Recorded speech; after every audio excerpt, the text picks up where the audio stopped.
دہی حیات جاویدہ اور ایک معجزاتی غذا ہے۔ طبیعت کو تر و تازگی فراہم کرنے والی یہ غذا انسان کو طویل عمر گزارنے کے مواقع فراہم کرتی ہے۔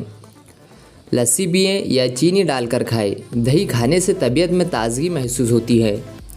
دہی ایک ایسی غذا ہے جو مختلف پکوانوں کے ساتھ بھی مزہ دیتی ہے اور اپنی خالص حیثیت میں بھی لاسانی ہے۔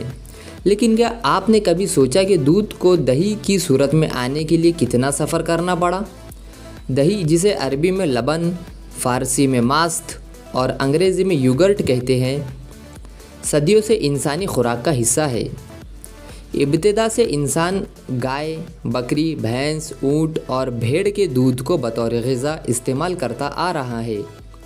ابتدا میں انسان مویشیوں کے دودھ کو جانوروں کی کھالوں یا کھردرے مٹی کے برتنوں میں جمع کر لیتے تھے تاکہ بوقت ضرورت انہیں استعمال میں لایا جا سکے۔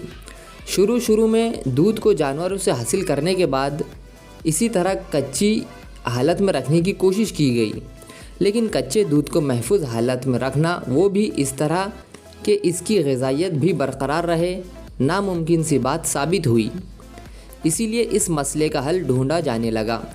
کہا جاتا ہے کہ جنوب مغربی ایشیا کے وسیع علاقوں میں سفر کرنے والے خانہ بدوش قبیلے دودھ کی شکل میں اپنی رسد کو بھیڑ کی کھال سے بنے ہوئے تھیلے میں رکھا کرتے اور اسے اپنے جانوروں کی پیٹھ پر باندھ دیا کرتے تھے۔ یہ تھیلے ایام سفر میں مسلسل ہلتے رہتے، اس پر سورج کی تپش بھی اپنا اثر دکھاتی رہتی، نتیجتاً دودھ خمیر بن کر نیم ٹھوس شکل اختیار کر لیتا۔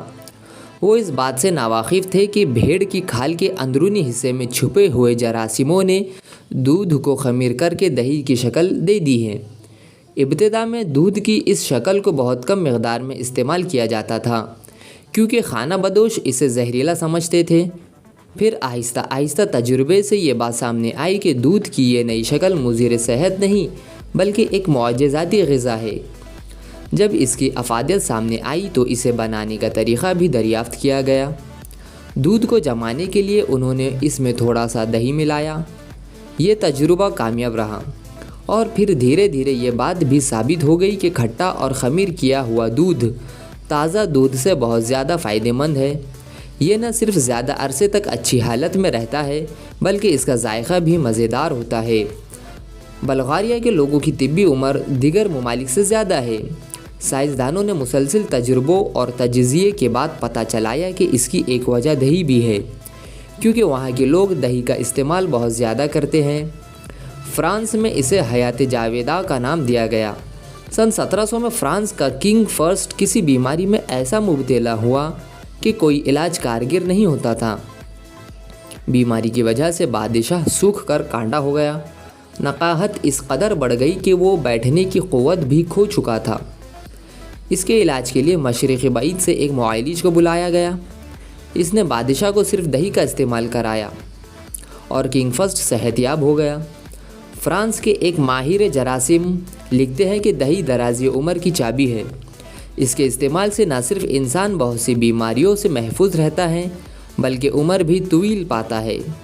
سن 1908 کے نوبل انعام یافتہ ایلیمیٹ وہ پہلا ماہر تھا جنہوں نے برسوں کی تحقیق کے بعد اس کے خواص پر تحقیق کی اور بتایا کہ یہی وہ غذا ہے جو انسان کو طویل عمر گزارنے کے مواقع فراہم کرتی ہے۔ دہی میں ایک خاص قسم کے جرثومے پروبائیوٹکس پائے جاتے ہیں۔ یہ جرثومے ایک خاص درجہ حرارت پر رکھے جانے والے دودھ کے اندر بڑی تیزی سے پیدا ہو کر بڑھتے چلے جاتے ہیں اور دودھ کو نصف ٹھوس حالت میں لے آتے ہیں، جسے دہی کہا جاتا ہے۔